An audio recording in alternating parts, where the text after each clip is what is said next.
Hey there folks, my name is Torinski and welcome back to another DCSS Sunday. Today we're of course jumping right back into the usual routine, trying to get a win with every DD in the game. Where we last left off, we'd had a pretty roller coaster of a Naga run, extremely lucky across the board, and unfortunately we managed to fall in a very, can't talk at all today, in a fairly rare fashion, that is on the Ascension with the Orb. Which I usually like to talk a big game about how it's not the hardest part of the game, or of the run rather, but unfortunately Seraph definitely taking me by surprise, and unfortunately ending an otherwise fantastic, very promising Jivia character. But of course, such is life, and who knows for today what the dungeon will have in store, so without further ado, let's just get ready to hop right into it, shall we? Oh, Lady Vash, so sad. But, as the title indicates, I'm thinking for today, I'm gonna go back to an old favorite of mine. I used to really enjoy playing Gnolls. I like not having to worry about the skill specking and being able to use just anything you find throughout the course of your journey. So that's generally a pretty fun time. So let's try it out today, shall we? It also doesn't hurt that Gnolls are the most straightforward in my opinion for naming, because I always just go with something like Nathan, which, thinking about it now, I bet I have used already in the past, but that's fine. Let's not worry too much about this today and just hop right in, shall we? So start with the robe, falchion, 15 dex, not too shabby, cloak and hearing, and we know foxfire as well. Interesting. So yeah, we don't need to worry about our skilling at all. We can do a quick peek to see where our initial allocations go with Wanderer. Bit of fighting, bit of armor here, there, and yeah, fire magic to be expected. Very interesting. And then we'll just finish up our little pre-prep here. Actually, yeah, stones. Forgot that I'm no longer picking you kiddos up willy-nilly like. And last but not least, let's grab the game seed from the morgue here, just in case any of you lovely folks are playing along at home.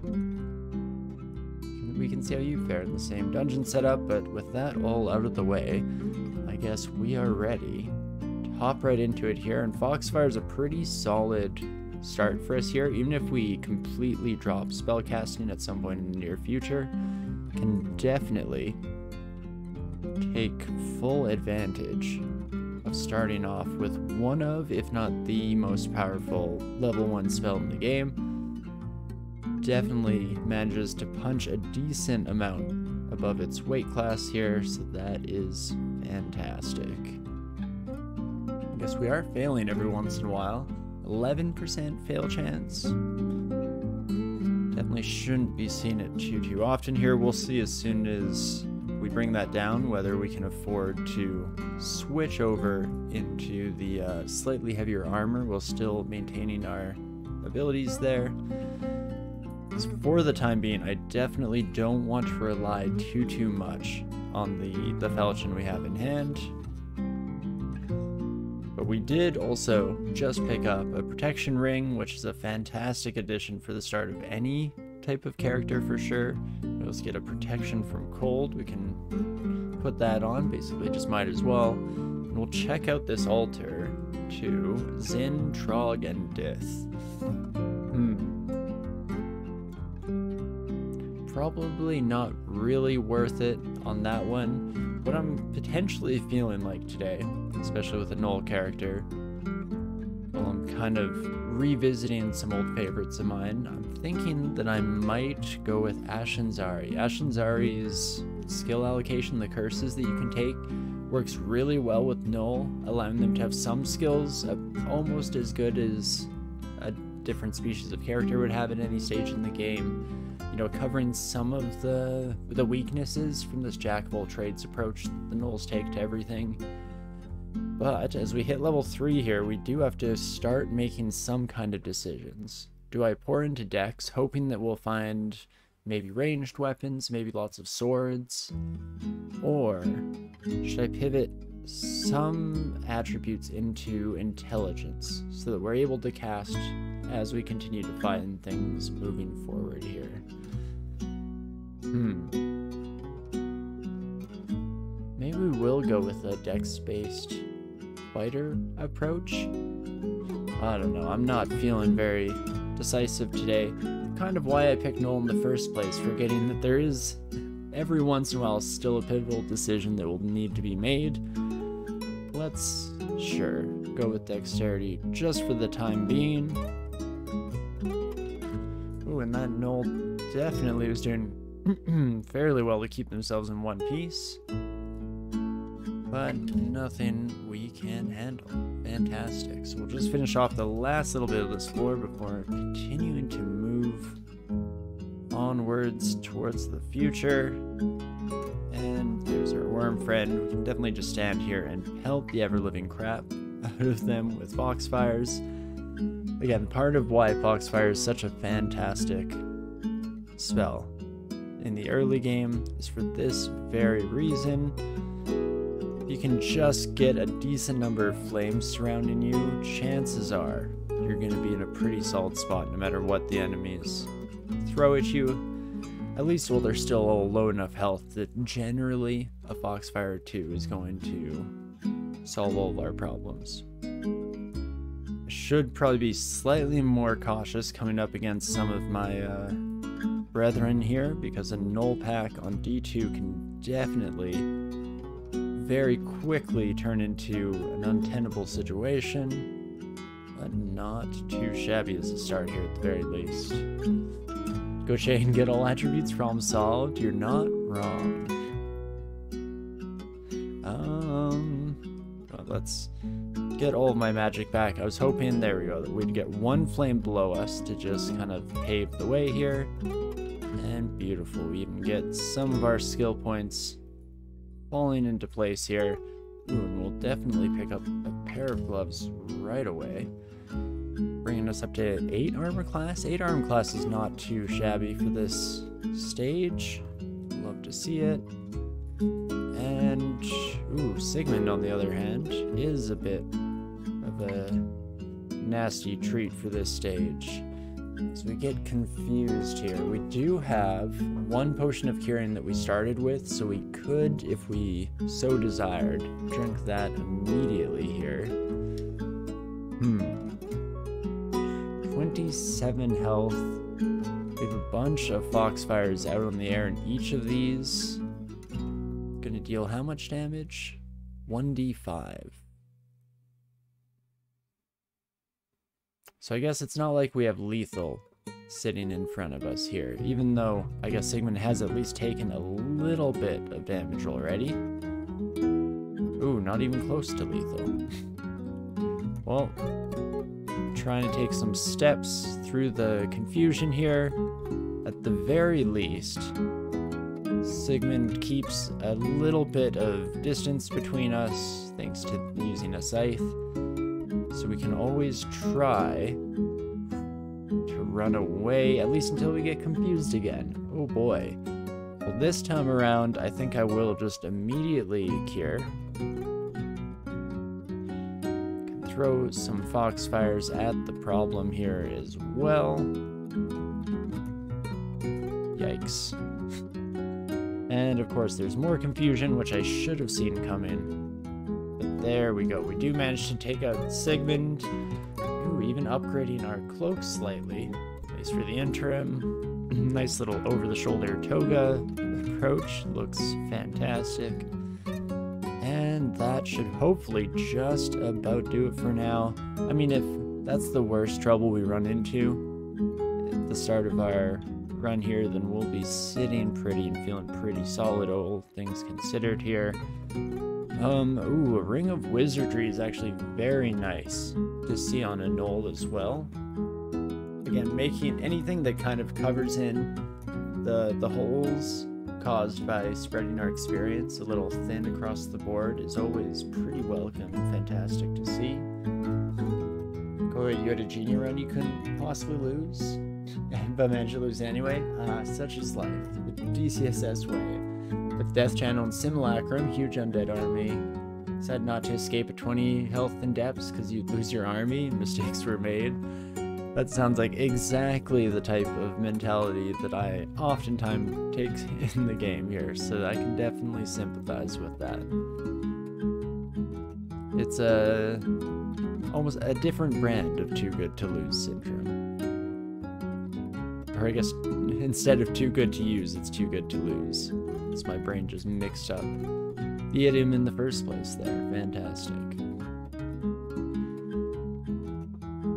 Okie dokie, let's just get right back into things here, and if I can just get a large enough army of flames, and we still might not quite be at the point we need here, seeing as how our invisible friends still causing some trouble, and we're just collecting all sorts of a crowd here, but just get our wizard friend in our little hallway here. There we go. Fantastic. And we'll switch over to a different stairwell down just to try and spread out that collection of friends throughout the level here, if at all possible.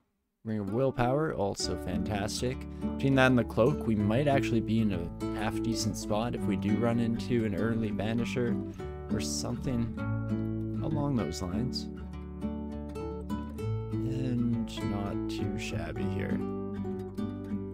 Guess what else did we just pick up? We picked up a third of a scroll, so we could start IDing things a little bit earlier than I normally would, just to see if that nice 3-stack is indeed identify.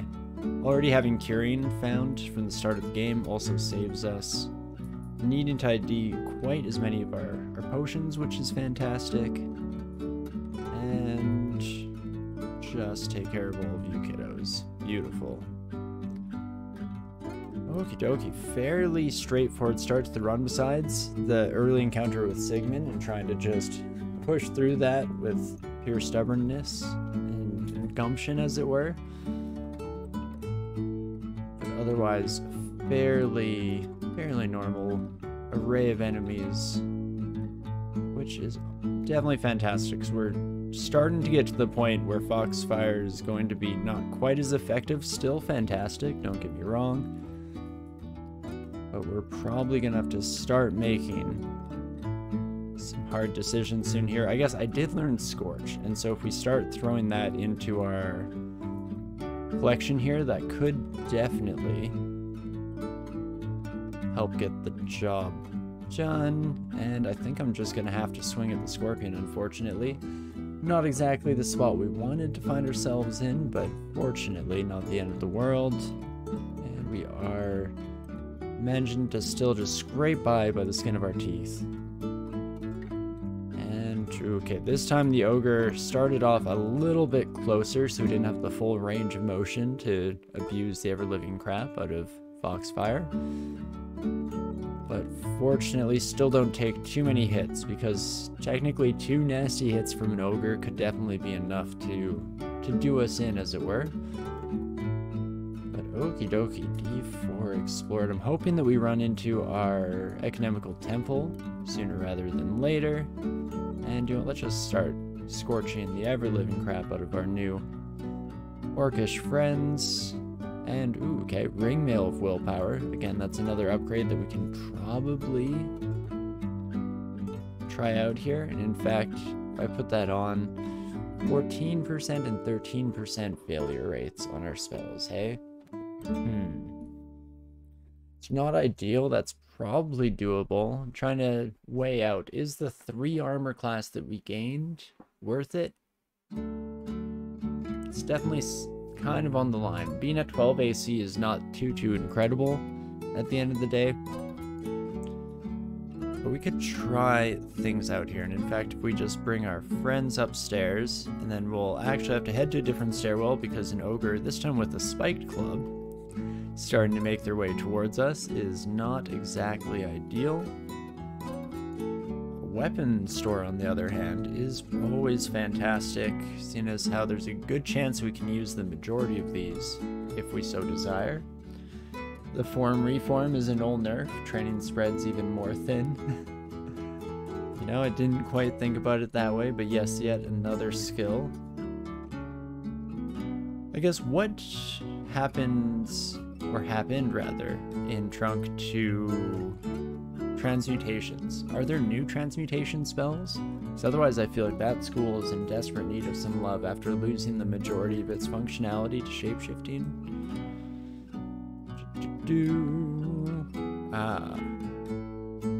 Just triple checking here, but I don't believe we see ourselves in Ashen's-Ari, unfortunately. Yikes. So what avenue would we take instead? I guess we could go with Dith if we really wanted. Wouldn't get a huge amount of benefit from it. Definitely not feeling the stealth run. The Shadow Strike or whatever can be really nice with archers and some caster builds. But probably not exactly what we're looking for here. We could go for Nem though. Nemelex is always just pretty solid across the board. Hard to go wrong with them. At least in theory, though I'm not generally the best Nemelex player, and I really don't have that intuitive sense of when to use and when to save cards, and kind of how quickly the overall flow is there. You don't think so? Irradiate, even after all of its nerfs, is still pretty good though, and Wear Blood is also nice. Okay, but it did just lose a bunch of spells, hey? Very interesting. I'm curious if there's something in the works to rectify that, or if it's just balanced that way. Well, I guess yet again we have to make a decision here. So you know what? Let's just go with Nemelex. Why the heck not? Our favorite card slinging son of a gun here.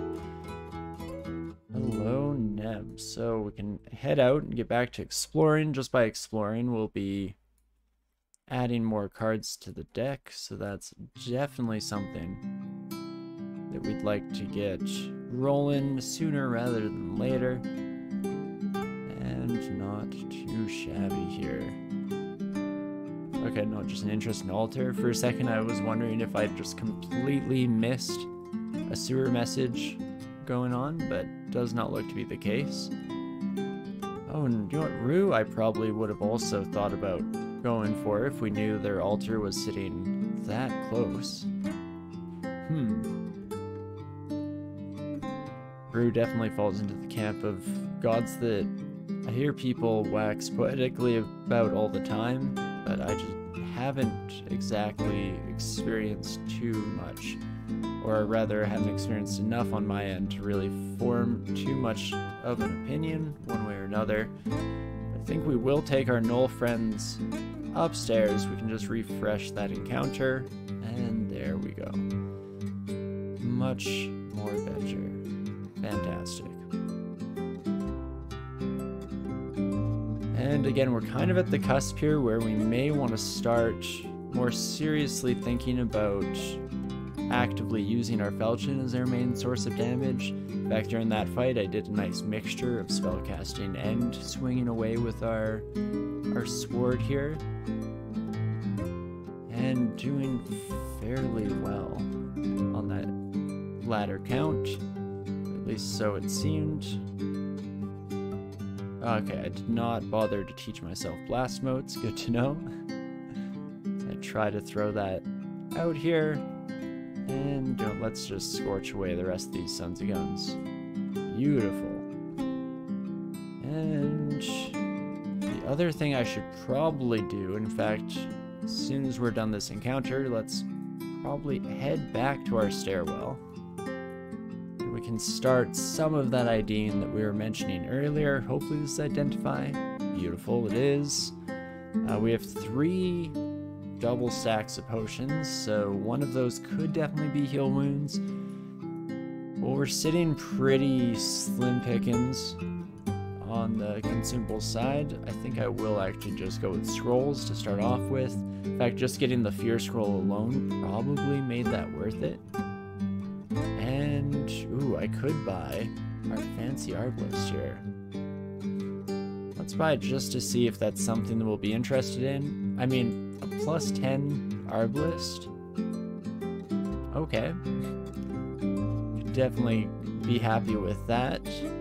Attack delay is at 1.8, which is not ideal for sure. In fact, it's going to be at that for a long while. So maybe something to be said for not pursuing that too hard, or at least not putting our blinders on and treating that as the be-all end-all. We'll see what happens. We did build decks in that earlier level up, so we could definitely try to swing a ranger approach to our build here. But who's to say? We'll have to see what kind of stuff continues to come up as we continue to explore the dungeon to our heart's content. Hello, my orc friends. Goodbye. And not too shabby. Ooh, there we go. Started to take a little bit more damage than I would like, but that's fine. Your roguelike has no pathetic Grandpa Kaiba, but just have unstoppable Nemelex. So exactly, it's all the heart of the cards here. But I didn't find before picking up any runes. Surprisingly reasonable move. I mean, you definitely weren't the only one thinking it. Even I'm shocked that we managed to actually do something a bit more proactively here. It's a shock to us all.